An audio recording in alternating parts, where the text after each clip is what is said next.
pada zaman ketika langit beraroma ozon dan bumi gemetar di bawah derap langkah guntur, hiduplah Pangeran Kuda Kilat. Ia adalah pria dengan keteguhan baja perak dan mata biru badai, seorang penguasa yang harga dirinya setinggi gunung yang ia perintah.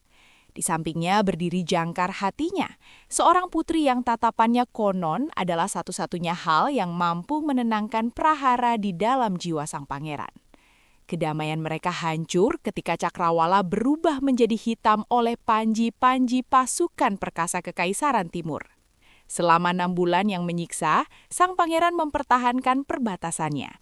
Meski prajuritnya sedikit, mereka bertempur dengan keganasan kilat yang menjadi nama tuan mereka.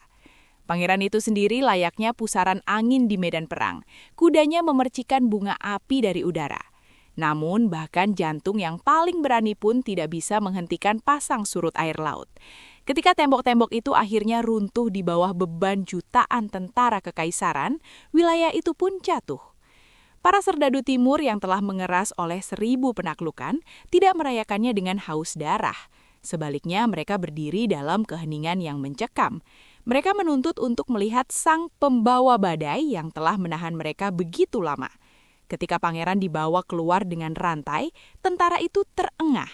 Ia begitu muda, seorang raja muda dengan beban dunia di pundaknya.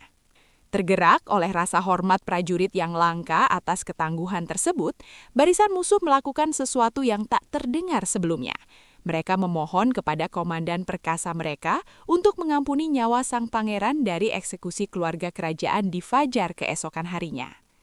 Sang komandan yang luluh oleh suara kolektif anak buahnya memanggil pasangan kerajaan tersebut. "Pangeran," cetus sang komandan, "nyawamu dianugerahi oleh belas kasih anak buahku. Tapi garis keturunanmu berakhir di sini.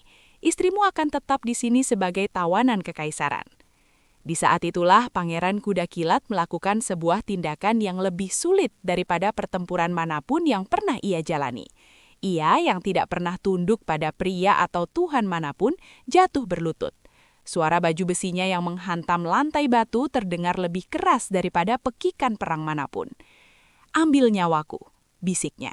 Dahinya menyentuh debu di kaki sang komandan. "Eksekusi, siksaan, lupakan keberadaanku. Atu merangkul semuanya. Hanya satu permintaanku, lepaskan dia. Biarkan dia bebas dan aku akan mati sebagai pria paling bahagia yang pernah menginjakan kaki di tiang gantung. Harga diriku tidak ada artinya. Nafasnya adalah segalanya bagiku." Pasukan perkasa menyaksikan dalam keheningan yang menyesakan. Melihat singa seperti itu menawarkan lehernya sendiri demi menyelamatkan pasangannya, menghancurkan hati para penakluk. Sekali lagi, para prajurit bercorak, menuntut agar keduanya dibebaskan. Sang komandan yang mengakui bahwa cinta itu lebih kuat daripada kekaisarannya, akhirnya mengalah.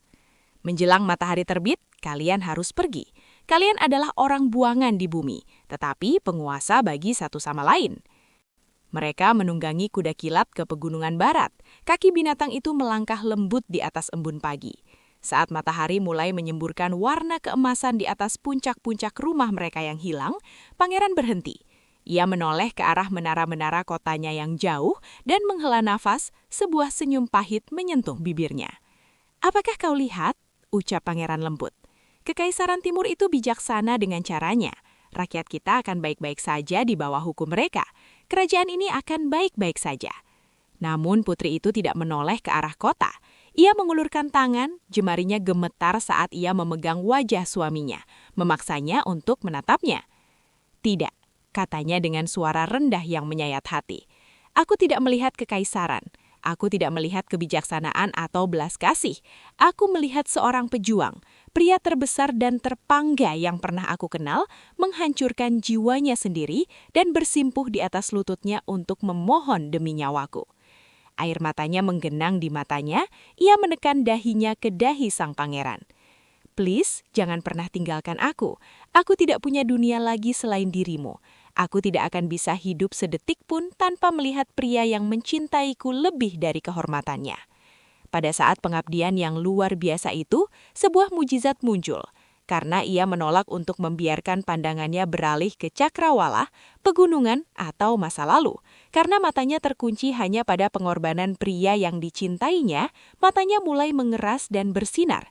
Air matanya mengkristal dan pupilnya berubah menjadi berlian yang cemerlang dan tak terpatahkan. Ia pun dijuluki sebagai putri bermata berlian, seorang wanita yang tidak melihat apapun dari kekayaan dunia, karena matanya selalu terkunci pada satu-satunya harta yang pernah ia miliki, pria yang berlutut agar ia tetap bisa berdiri.